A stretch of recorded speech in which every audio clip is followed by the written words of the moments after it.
She said, "I'm not ready for marriage. Let's date other people but stay together." I replied, "Great idea." What she discovered about my new dating profile made her delete hers immediately. I, 32 male, got hit with the "we need to talk" text from Monica, 29, last Monday while I was finishing up a project deadline. We'd been together for 4 years, living together for 2. I'd started saving for a ring 6 months ago. The conversation happened at our kitchen table over the takeout Thai food I'd ordered to celebrate finishing my project. "Derek, I love you, but I'm feeling trapped. Like I need to explore who I am before we take the next step." She was doing that thing where she picks at her nail polish when she's nervous. "Okay," I said slowly. "What are you saying?" "I think we should open our relationship, date other people but stay together. It'll strengthen what we have." I put down my pad thai. "You want to see other people. We would see other people. Together but separate. It's very modern, very healthy. My therapist says it could be good for us." Her therapist, the one she started seeing 3 months ago for personal growth. Should have seen this coming. "So you want to date around but keep me as your safety net?" "That's not, Derek, don't be dramatic. It's about growth, finding ourselves. We're still primary partners." Primary partners. She'd clearly been reading relationship blogs, and if I say no, she sighed, then maybe we're not meant to be. "I need this, Derek. I need to know I'm choosing you, not just settling." Settling. 4 years and I'm settling. I took a long sip of my beer. "You know what? You're absolutely right." Her face lit up. "Really?" "Totally. Let's do it. Open relationship. Starting when?" "Oh, I was thinking we could ease into it. Maybe start with dating apps." "Perfect. I'll set up my profile tonight." She looked surprised but pleased. Kissed me on the cheek. "I knew you'd understand. We're so mature about this." That night, she set up her profile on 3 different apps while sitting next to me on the couch. Even asked my opinion on photos. I helped her pick the one from her friend's wedding where she looked amazing in that blue dress. "You're being so cool about this," she said. "Why wouldn't I be? This was a great idea." She went to bed happy. I stayed up and created my own profiles. Update 1, LMAO, you guys called it. Of course she already had someone in mind. Wednesday afternoon, I'm working from home when Monica texts, "Having coffee with someone after work, don't wait up." Cool. No problem. I had my own plans. See, what Monica didn't know was that I'd gotten some pretty immediate matches. Turns out, being a 32-year-old software developer with his own place, a decent job, and recent photos where I don't look like I live in my mom's basement, not doing too bad. But here's the kicker. I'd written my bio very specifically. Recently opened relationship after 4 years. Partner wanted to explore, so here I am. Looking for something genuine, whether that's friendship, casual, or seeing where things go. Love hiking, craft beer, and dogs who think they're lapdogs. 6-1 since apparently that matters. Honest, straightforward, and it worked. Got about 20 matches in 2 days. Started chatting with a few women and they were surprisingly cool about the situation. One, Jessica, 28, was literally in the same boat. Her boyfriend had pushed for an open relationship too. Monica came home at 11 p.m. that Wednesday, glowing. "Good date?" I asked from the couch where I was watching Netflix. "Amazing. His name's Caleb. He's an artist. So deep and thoughtful." "That's great, babe." I didn't look up from my show. She sat next to me. "What did you do tonight?" "Had dinner with someone." She froze. "Already? Who?" "Her name's Jessica, marketing manager. Really interesting person." "Oh," her voice was flat. "How'd you meet?" "Dating app. We matched Monday night." "Monday? That was fast."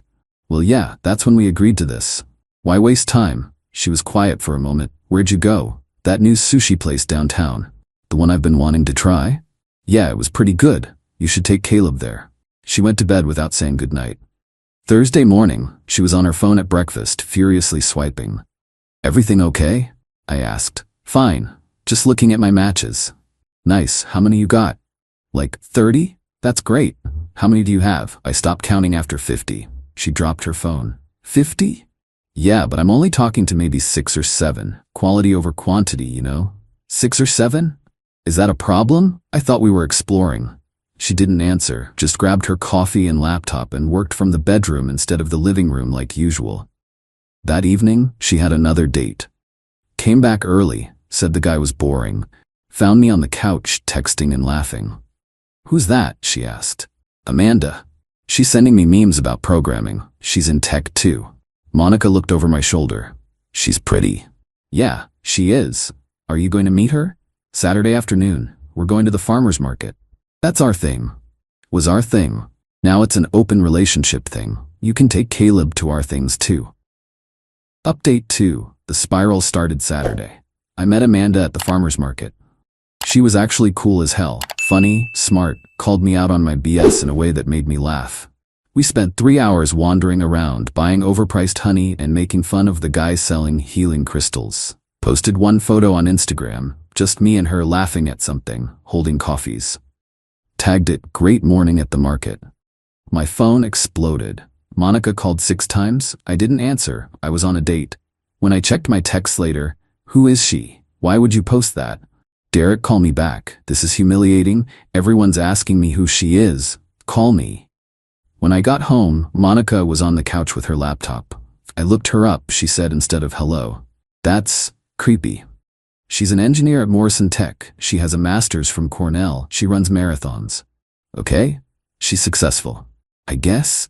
More successful than me." I sat down.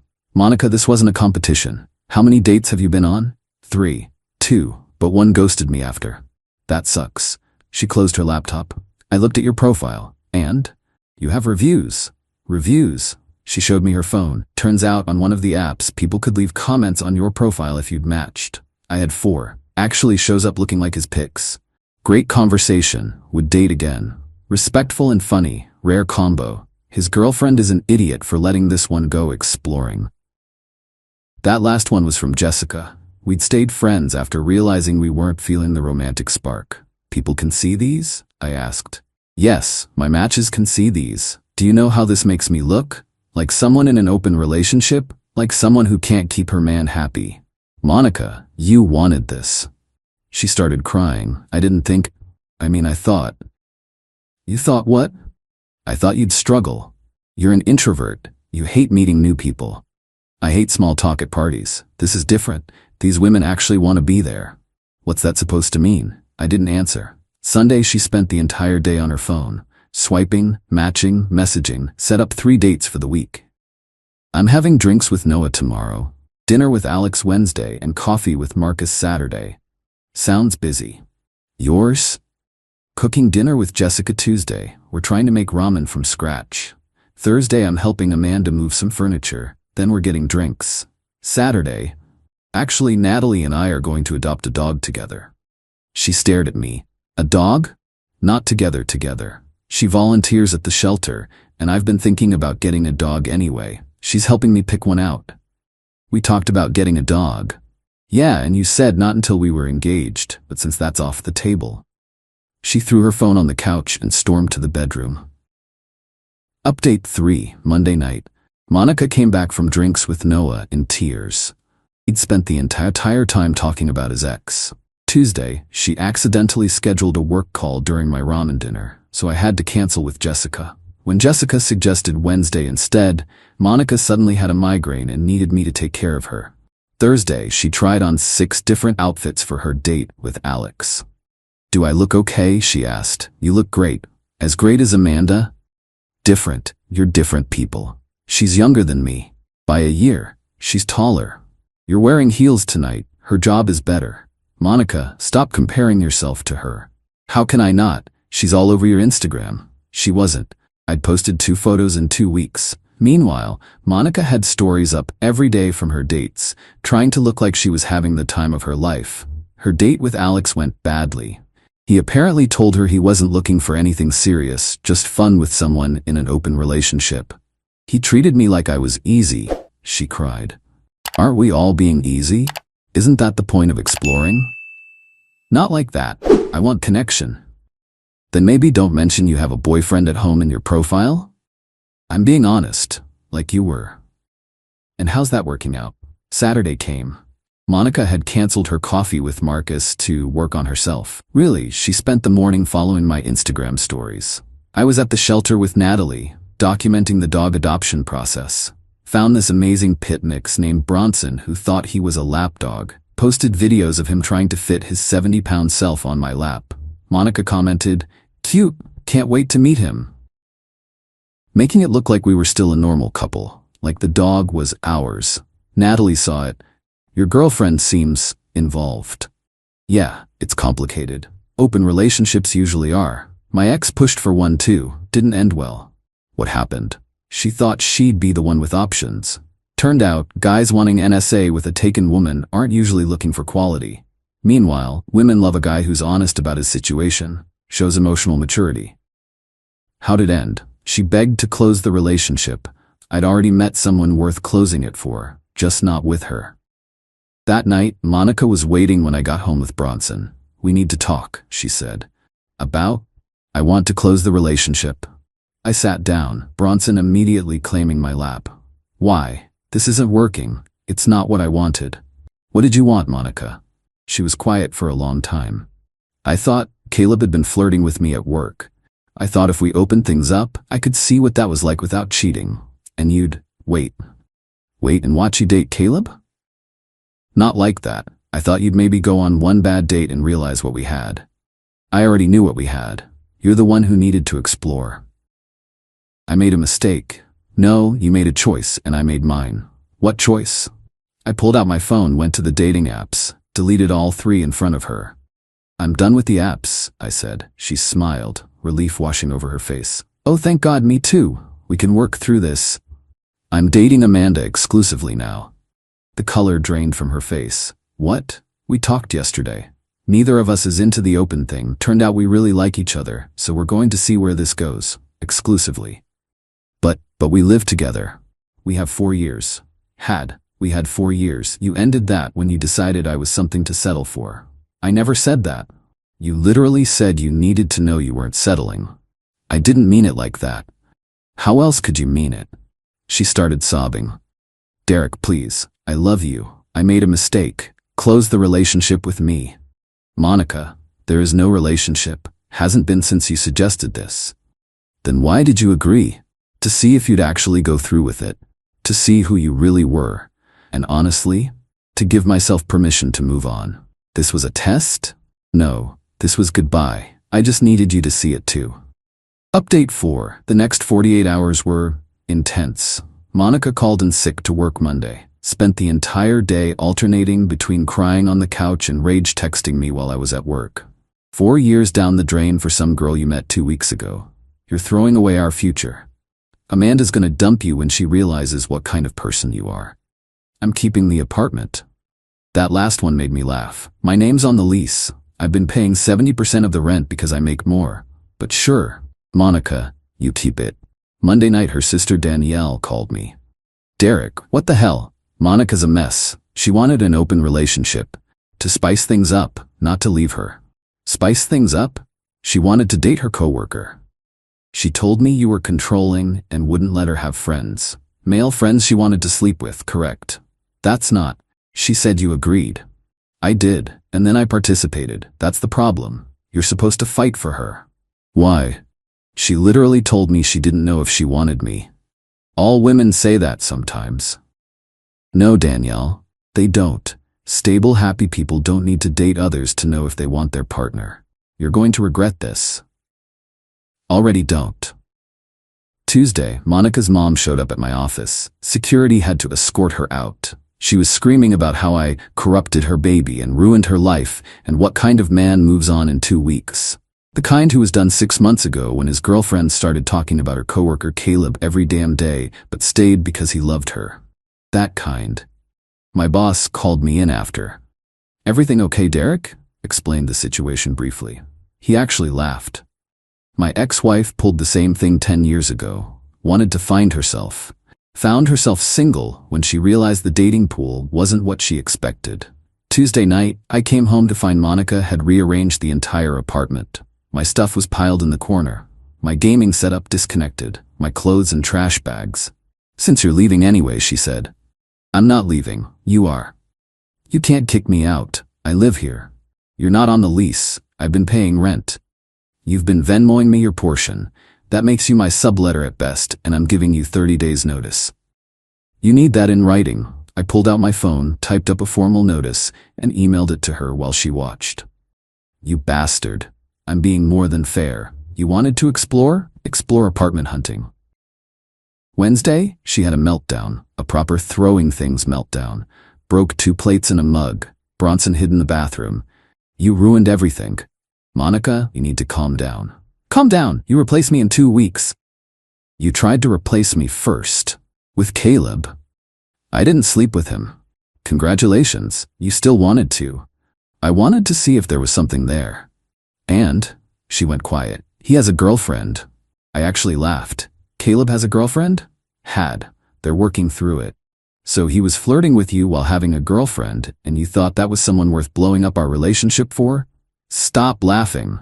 Monica, this is hilarious. You ended a 4-year relationship to explore something with a taken man who chose his girlfriend over you. But you chose Amanda over me. No, I chose myself over this dysfunction. Amanda's just a bonus. She threw my PlayStation controller at the wall. It shattered. That's $100 you owe me. Sue me. I'll just take it out of the security deposit you don't have. Thursday she started love bombing, cooked my favorite dinner, wore the dress I bought her for her birthday, put on the playlist from our first date. Remember this song? She asked. Yep, we danced to it in your old apartment. We did. We were so happy. Were we? Or were you already thinking about what else was out there? She started crying again. I was happy. I got scared. Marriage is forever. So is breaking someone's trust. You never even fought for us. I fought for us for 6 months while you emotionally checked out. I'm done fighting. Friday morning, she wasn't there. Thought maybe she'd accepted it and left. Nope. She'd gone to Amanda's workplace. Final update. I found out about the workplace visit when Amanda called me Friday afternoon. Your ex is something, she said. What did she do? Showed up at my office, told reception she was my sister and had a family emergency. Jesus, Amanda, I'm so sorry. Wait, it gets better. She cornered me in the lobby and tried to woman me about stealing her man. What did you say? That she literally asked for an open relationship and I don't steal things that are freely given away. How'd she take that? She called me a homewrecker. Security had to remove her. Again, she's something. This is insane. I'm so sorry. Derek, it's not your fault, but she seems unstable. You might want to document this stuff. She was right. I started screenshotting everything. The texts, the emails, the voicemails. Monica had left 23 voicemails on Friday alone. Saturday, I was at a coffee shop with Bronson, dog-friendly place, when Caleb walked in. We made eye contact. He tried to leave, but I called out. Caleb, buddy, how's the girlfriend? He looked like he wanted to die. Came over reluctantly. Derek, hi. Heard you and Monica had coffee. Look, man, I didn't know that she was trying to blow up her relationship to be with you, or that you were leading her on while having a girlfriend. I wasn't. We were just friends. Friends don't make their coworkers think they have a chance.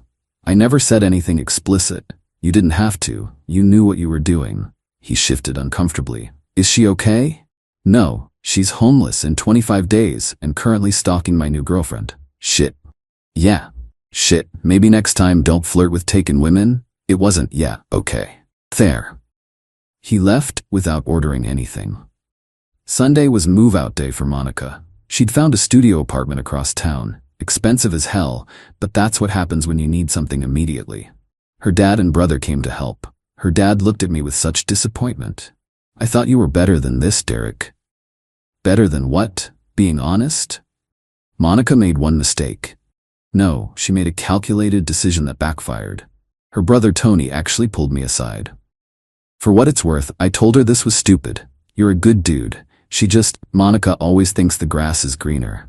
Yeah, well, sometimes it's just spray paint. They loaded her stuff. She took the couch I let her, it was hers from before. Left the bed, too many memories, she said. As they were leaving, she turned back one last time. I loved you, she said. I loved you too. Past tense. It doesn't have to be. Yes, it does. Why? Because I deserve someone who doesn't need to date other people to know they want me. She left crying. That was 3 weeks ago. She still texts sometimes. Updates about her life I didn't ask for. How hard dating is. How expensive her apartment is. How Caleb and his girlfriend are engaged now. That last one included, Should have been us. I replied, no, it shouldn't have. You made sure of that. Then I blocked her number. Amanda and I are taking things slow but steady. She met my parents last weekend. They love her. Mom pulled me aside and said, this one's got her head on straight. Bronson loves her too, which honestly matters more than my parents' opinion. Found out through mutual friends that Monica's been telling people I emotionally manipulated her into an open relationship, then left her for someone younger. Amanda's older than her by 3 months, but whatever. Some people believe her. Most who knew us both don't. Her therapist, the one who supposedly encouraged the open relationship, Monica's friend caught her leaving a different therapist's office. Turns out she'd never discussed it with her original therapist. She'd made that up to make it sound like professional advice instead of, I want to bang my coworker. The entitlement levels, man. She really thought she could. Keep me as a backup plan, date around while I waited. Have me pay majority rent while she explored. Come back to me when it didn't work out, get the apartment she couldn't afford. Spin the narrative to make me the bad guy. Reality hit different. Lost the relationship. Lost the apartment. Can't afford her new place. Caleb chose his girlfriend. Dating pool isn't what she expected. Everyone knows what really happened. Last I heard, she's considering moving back to her hometown. Starting fresh where people don't know the story. Good. Maybe she'll learn something, but probably not. Me, I'm good. Better than good. I learned my worth, found someone who sees it too, and have a 70-pound lapdog who snores. Sometimes the best revenge is just letting people experience the consequences of their choices. And Monica? She chose wrong.